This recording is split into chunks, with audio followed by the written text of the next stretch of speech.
Përshëndetje dhe mirë se vini në Alma Kinfo, ku çdo ditë do t'ju sjellim zhvillime kryesore nga vendi dhe më gjerë me informacionet më të rëndësishme aktuale.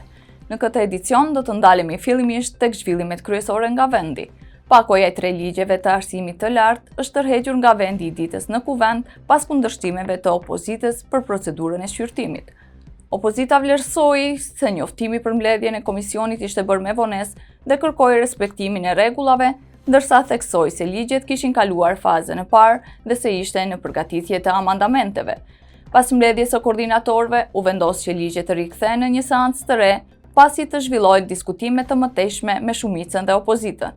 Ministria e Arsimit ka lënë të hapur mundësinë për dialog politik mbi këtë pako ligjore.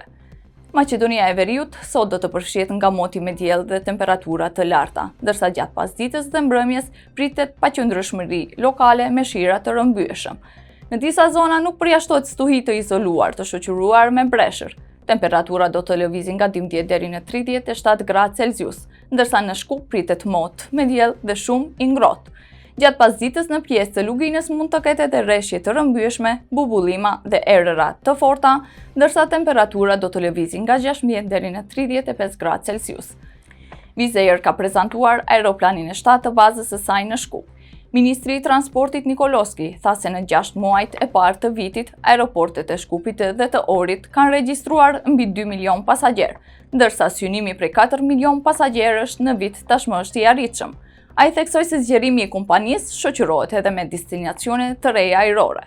Bashkimi Demokratik për Integrim ka reaguar përmes Facebookut duke akuzuar kryetarin e qytetit të Shkupit për shkelje të detyrimeve ligjore për përdorimin e gjuhës shqipe. Partia kërkoi që Inspektoriati për përdorimin e gjuhëve të hapë menjëherë procedurë inspektimi dhe të ndërmarrë masa ligjore. Drejtori i Inspektoriatit paguhet për të vepruar, jo për të heshtur, thuhet në reagim. BDI-ja paralajmëroi se do të ndjekë çështjet përmes mjeteve ligjore dhe institucionale. Të njëjtën nis edicioni i parë i Festivalit Internacional të Muzikës Çarshia organizuar nga Komuna e Çajrit. Për 4 net, Sulihani dhe Kushum Lihani do të presin interpretime të muzikës klasike, operës, flamenkos, si dhe serenatës korçare.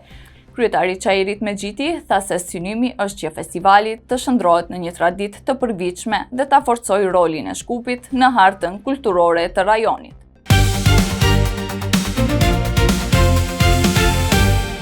Do të kalojmë tani tek zhvillimet nga rajoni për t'u ndalur fillimisht në Kosovë, atje ku ushtruesja e detyrës së presidentes së Kosovës Albulena Haxhiu ka dekretuar të martën lirimin nga detyra e 7 prokurorëve nga komuniteti serb, të cilët kishin dhënë dorëheqje në vitin 2022.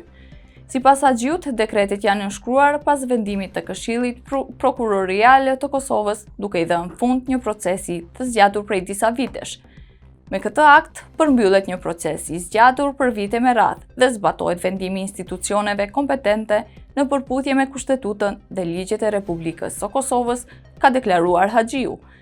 Ajo ka theksuar se institucionet e Kosovës duhet të funksionojnë mbi bazën e rendit kushtetues dhe sundimit të ligjit, duke shtuar se vendi do të vazhdojë të veprojë në përputhje me ligjin në mbrojtje të integritetit institucional. Brenda pak ditësh, 6 shtetas kosovar kanë humbur jetën në aksident të rënd komunikacioni. Eksperti Nol Dedaj thotë se përveç fluksit të shtuar të automjeteve gjatë verës, problem mbetet edhe mungesa e një strategjie të mirëfillt për sigurinë rrugore. Së pari duhet të krijohet strategji, pastaj ajo të zbatohet, deklaroi Deda në ora 7 në Klan Kosova. Sipas tij, shpejtësia dhe faktori njerëzor janë ndërshkaqjet kryesore të aksidenteve, ndërsa ndikim kanë edhe infrastruktura si dhe sinjalizimi rrugor. Mbetemi në zhvillime nga rajoni. Seanca ndaj kryebashkiakut të Tiranës Erion Veliaj dhe të pandehurve të tjerë u shtyi deri më 15 shtator pas mungesës së Veliajt dhe avokatit të tij Ndrecaj. Gjykata e gjobiti Ndrecën me 50.000 lekë dhe caktoi një avokat kryesisht për mbrojtjen e Veliajt. Ndërkohë, gjykata nuk pranoi kërkesën e mbrojtjes së Ajola Xozës për pezullimin e gjykimit për shkak të lejes së lindjes. Ish presidenti Ilir Metaj është drejtuar gjykatës së Tiranës duke kundërshtuar vendimin e prokurorisë së Tiranës për mbrojtjen e verifikimeve ndaj punonjësve të paraburgimit 313. Meta kishte pretenduar në kallëzimin e tij për shpërdorim detyre, duke ngritur shqetësime për mënyrën e trajtimit të tij gjatë qëndrimit në paraburgim dhe për pengimin e komunikimit. Pas verifikimeve, prokuroria vendosi të mos nisë procedurë penale dhe mbylljen e çështjes. Meta kërkon që gjykata të rrëzojë këtë vendim dhe të ushtrojë vijimin e hetimeve. Çështja do të shqyrtohet nga gjyqtarja Vjollca Sahiu, e cila do të vendosë nëse hetimet do të rihapen apo vendimi i prokurorisë do të mbetet në fuqi.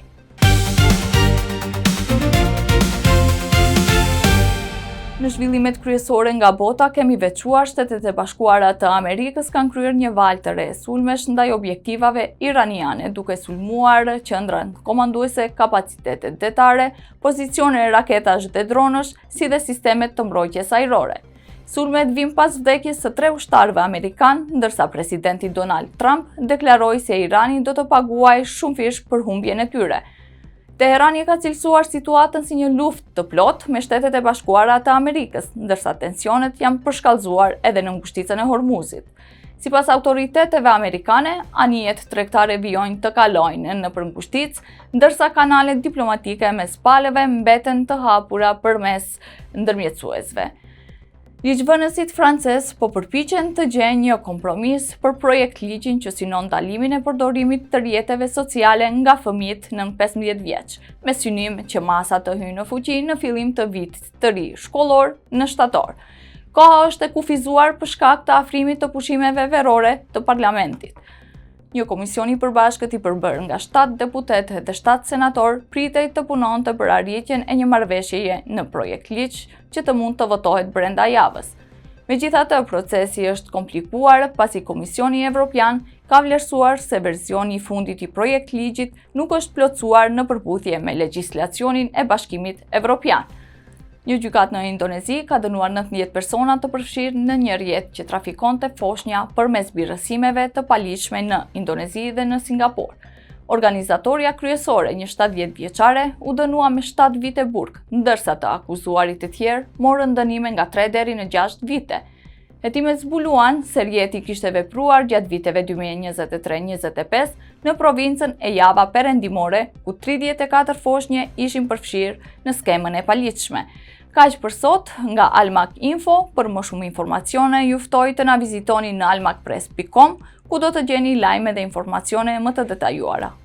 Faleminderit që na ndoqët, takohemi sërish nesër në Almak Info, në Almak Press dhe në Almak TV.